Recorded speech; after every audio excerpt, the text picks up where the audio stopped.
Hello friends, कैसे हैं आप लोग। उम्मीद है अच्छे ही होंगे। फ्रेंड्स, मान लीजिए कि कोई आदमी आपके बिस्तर के नीचे छुपा हुआ है जो कि आपके हर हरकत के ऊपर नजर रख पाता है, तो आपका रिएक्शन क्या होगा। माय गॉड, मुझे तो सोचकर ही डर लग रहा है। पर हमेशा जो दिखता है क्या वही सच होता है। वेल, ऐसा मैंने क्यों कहा ये आपको मूवी के एंडिंग में पता चलेगा। तो चलिए ज्यादा टाइम वेस्ट ना करते हुए वीडियो को शुरू करते हैं। मूवी की शुरुआत में हम मित्सुई नाम की एक लड़की को देखते हैं जो कि बाकी बच्चों से बहुत ही अलग था। मित्सुई हमेशा से गुमसुम रहना पसंद करता था। वो बाकी बच्चों की तरह लोगों के साथ बहुत जल्दी घुल मिल नहीं सकता एंड इसी वजह से उसका कोई दोस्त भी नहीं था, ना ही बचपन में, ना ही टीनेज में और ना ही जवानी में। मित्सुओ दुनिया से इतना ही अलग था कि बाकी दुनिया के लोग भी मित्सुओ को नहीं देखते थे। मतलब बाकी लोग भी मित्सुओ को इस तरह अवॉइड करते थे जैसे मानो मित्सुओ नाम का कोई आदमी उनके आसपास है भी। इसका एक एग्जाम्पल ये है कि जब मित्सुओ हाई स्कूल में था तब उनके क्लास का एक ग्रुप फोटो लिया गया था, लेकिन किसी ने भी ये नोटिस नहीं किया कि मित्सुओ उस फोटो में नहीं है, ना ही उसके दोस्तों ने, ना ही उसके टीचर ने। खैर, कुछ समय बाद हम देखते हैं कि मित्सुओ जब कॉलेज में था तब कॉलेज की एक लड़की मित्सुओ को उसके नाम से बुलाती है और उस लड़की का नाम था चिहिरो। चिहिरो एक बहुत ही हंसमुख किस्म की लड़की है एंड वो ही एक लौती इंसान है जो कि मित्सुओ के साथ बात करती है। चिहिरो की वजह से पहली बार मित्सुओ को ये फील होता है कि वो भी इस दुनिया में एग्जिस्ट करता है, इसलिए पहली बार में ही वो चिहिरो को पसंद करने लगा था। खैर, उसके बाद हम उन दोनों को एक कैफे में देखते हैं जहाँ पर वो दोनों बैठकर कॉफी पीते हैं और अपने अपने हैबिट्स के बारे में बातें करते हैं।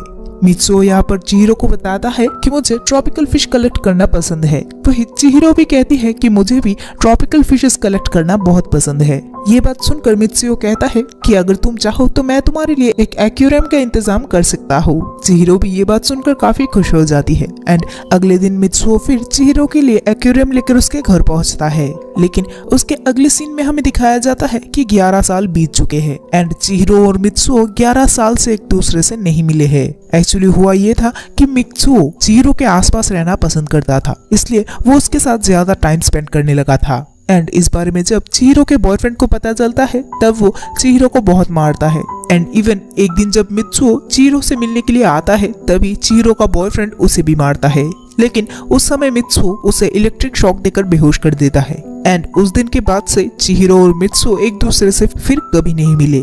पिछले 11 साल से मित्सुओ चिहिरो को ढूंढने की कोशिश कर रहा था एंड रिसेंटली उसे फाइनली चिहिरो का एड्रेस मिल जाता है। वहां पर जाने के बाद मित्सुओ चिहिरो को देख पाता है। चिहिरो अब पहले की तरह नहीं थी, वो पहले की तरह हंसमुख नहीं थी। उसके अंदर से मानो जैसे हंसी गायब हो गई है और उसके चेहरे में एक अलग सा दुख छाया हुआ था। इसके अलावा वो दिखने में काफी कमजोर भी लग रही थी, जैसे मानो कि उसके अंदर कोई जान ही नहीं बची हो। चिहिरो मित्सुओ के एकदम पास से गुजर जाती है, लेकिन उसके बाद भी वो उसे पहचान नहीं पाती। अब चिहिरो की ऐसी हालत देखकर मित्सुओ थोड़ा परेशान हो गया था। खैर, अगले सीन में हम देखते हैं कि मित्सुओ चिहिरो के घर के सामने ही एक फिश शॉप खोलता है और उस शॉप के ऊपर के मालिक को रेंट में रहकर वहीं पर रहने लगता है। उस रूम पर मित्सुओ ने चिहिरो की एक बहुत बड़ी पिक्चर भी लगाई थी। वही वो एक बड़े लेंस का कैमरा भी खरीदता है जिसकी मदद से वो चिहिरो के बिल्डिंग पर नजर रख पाता है। इसके सिवाय उसने एक लड़की का मैन्युकिन भी रखा था जिसको उसने चिहिरो की तरह ही सजाया था। हर बार वो उस डॉल पे चिहिरो को इमेजिन करता है एंड उसे काफी अजीब तरीके से छूता भी है। खैर, रात में हम मित्सुओ को देखते हैं जो कि उस कैमरा के जरिए चिहिरो के घर पे नजर रख रहा था। तभी वो नोटिस करता है कि चिहिरो के हस्बैंड अचानक से वियर्ड एक्ट कर रहे थे एंड देखते ही देखते वो चिहिरो के ऊपर हाथ भी उठा देते हैं। वो आदमी चिहिरो को बहुत ही बुरी तरीके से मारता है। अब ये देखकर मित्सुओ काफी ज्यादा शॉक हो जाता है और अगले दिन चिहिरो को देखने के लिए उसके घर के सामने जाकर चुपके से उसे देखने लगता है। लेकिन अब देखने से ऐसा लग रहा था कि मानो सब कुछ नॉर्मल है, कल रात जो कुछ भी हुआ था वो कभी हुआ ही नहीं। तभी चिहिरो के हस्बैंड के जाने के बाद जैसे ही वो घूमती है, मित्सुओ उसके फेस को देखकर समझ जाता है कि चिहिरो बहुत ही मुश्किल से अपनी जिंदगी काट रही है। अब इस बात से ये बात तो बिल्कुल साफ हो जाती है कि चिहिरो के हस्बैंड उसे अक्सर ऐसे मारा करते हैं एंड इसी वजह से चिहिरो इन सब चीजों की आदी हो गई है एंड इसीलिए सुबह होते ही वो कल रात की बात भूल जाती है। खैर, मित्सुओ अब चिहिरो को खुश करने के लिए हर रोज एक नोट के साथ उसे एक फ्लावर बुके भेजता है जिस पर वो लिखता है, प्लीज हमेशा खुश रहो।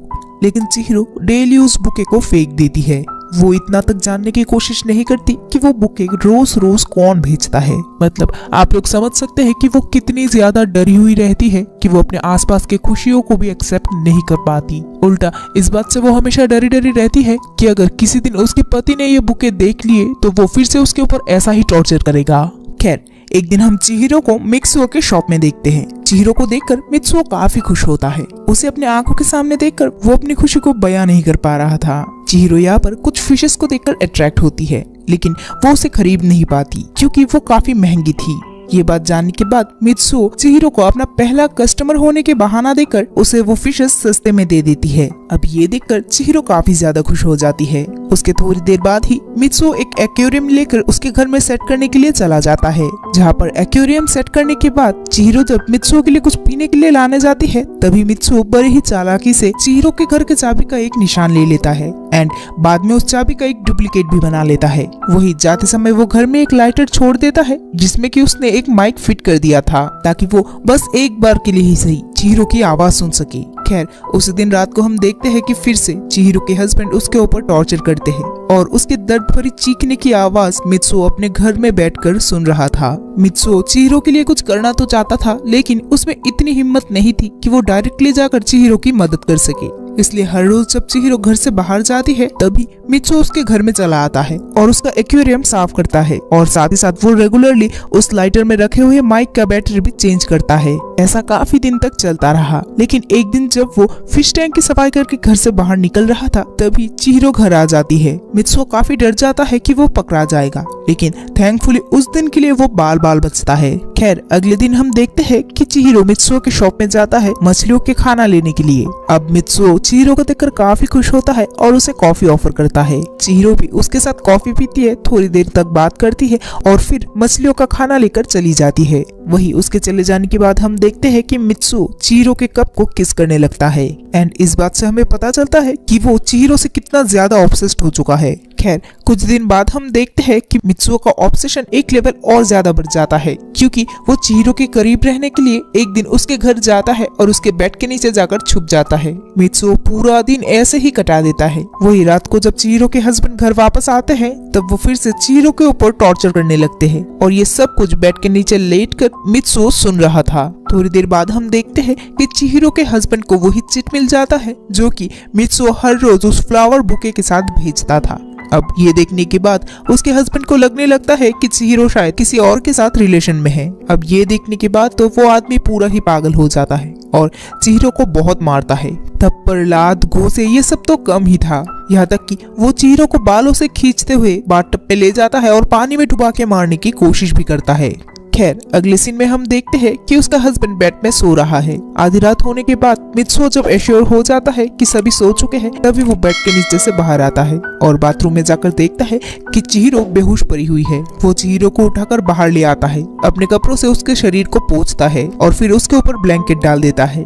यहाँ पर मित्सुओ खुद को ही कोसने लगा था क्योंकि वो हमेशा चाहता था कि चिहिरो खुश रहे, लेकिन आज की ये हालत उसी की वजह से हुई है। अगर मित्सुओ वो फ्लावर्स और चिट ना भेजता तो शायद चिहिरो के साथ आज ऐसा नहीं होता। ये सब कुछ सोचकर वो पछता रहा था। उसके बाद वो यहाँ से चला जाता है। अब अगले सीन में हम देखते हैं कि सुबह चिहिरो होश में आ गई है। वो अपने ऊपर ब्लैंकेट देखकर बहुत कंफ्यूज हो जाती है और उसे ऐसा भी लग रहा था कि कोई उसके घर में है जिसने उसकी मदद की है। वो ये भी सोचती है कि ये शायद वही है जो उसे रोज फ्लावर्स भेजता है। खैर, उसके बाद वो अपने रूम में जाती है और रोते हुए कहती है कि जिसने भी मेरी मदद की है प्लीज मुझे बचा लो। अब हालांकि उस कमरे में वो लाइटर था, इसी वजह से मित्सुओ चिहिरो की बातें सुन लेता है। खैर, अगले दिन हम देखते हैं कि चिहिरो के पास उसके मदर का कॉल आता है। उसकी माँ उसे बताती है कि उसके फादर की हालत बहुत खराब है, वो किसी भी वक्त मर सकते हैं। वो आखिरी बार अपनी बेटी को देखना चाहते हैं, इसलिए चिहिरो की माँ उसे घर बुलाती है। फिर रात में वो जब अपने पति को इस बारे में बताती है तब उसके हस्बैंड सीधा ही मना कर देते हैं।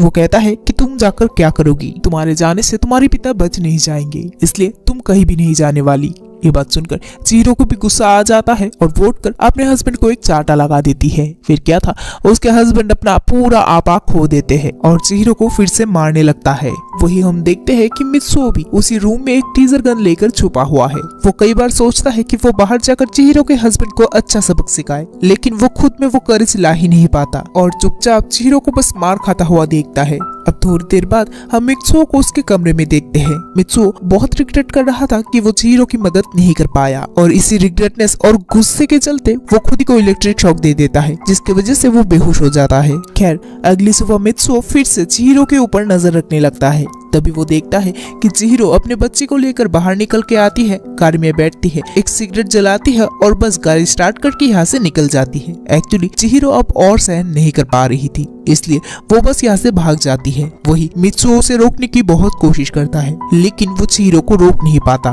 चिहिरो अपने घर से भागकर एक होटल में जाकर रुकती है, जहाँ पर उसका ध्यान उस लाइटर पे जाता है। उस लाइटर से अंदर से कुछ आवाज आ रही थी, इसलिए वो क्यूरियस हो जाती है और उस लाइटर को खोल देती है। लाइटर को खोलने के बाद उसे उसके अंदर वो माइक भी मिल जाता है, जिसे देखने के बाद वो समझ जाती है कि सच में कोई उसके ऊपर नजर रख रहा था। उसी समय हम देखते हैं कि चिहिरो के हस्बैंड उसे ढूंढते हुए उसी होटल में चला आता है और फिर उसे मारते पीटते हुए फिर से घर ले आता है। घर में लाने के बाद वो चिहिरो को मारने पीटने लगता है, लेकिन इस बार चिहिरो खुद को डिफेंड करने की कोशिश करती है। वो एक चाकू उठा लेती है और अपने पति को मारने की कोशिश करती है, लेकिन वो उसमें भी नाकामयाब हो जाती है। अब ये देखकर तो चिहिरो का पति पूरा पागल हो जाता है और उसे मारने के लिए जाता है, लेकिन थैंकफुली इस बार मित्सुओ खुद में हिम्मत लाता है और उस टीजर गन से चिहिरो के हस्बैंड को बेहोश कर देता है। फिर चिहिरो देखती है कि ये तो उस फिश शॉप का ओनर है जो कि उसकी मदद कर रहा था। चिहिरो फिर रोते हुए अपने हस्बैंड को मारने की कोशिश करती है, लेकिन मित्सुओ उसे रोक देता है और चिहिरो के बदले खुद उसके पति को मार डालता है। अगले सीन में हम देखते हैं कि मित्सुओ खुद को पुलिस के हवाले कर देता है। वही चिहिरो मित्सुओ के घर में जाकर देखता है कि उस पूरे घर में सिर्फ उसी की पिक्चर लगाई हुई है। वही उन्हीं पिक्चर्स में से वो एक पिक्चर देखती है जहाँ पर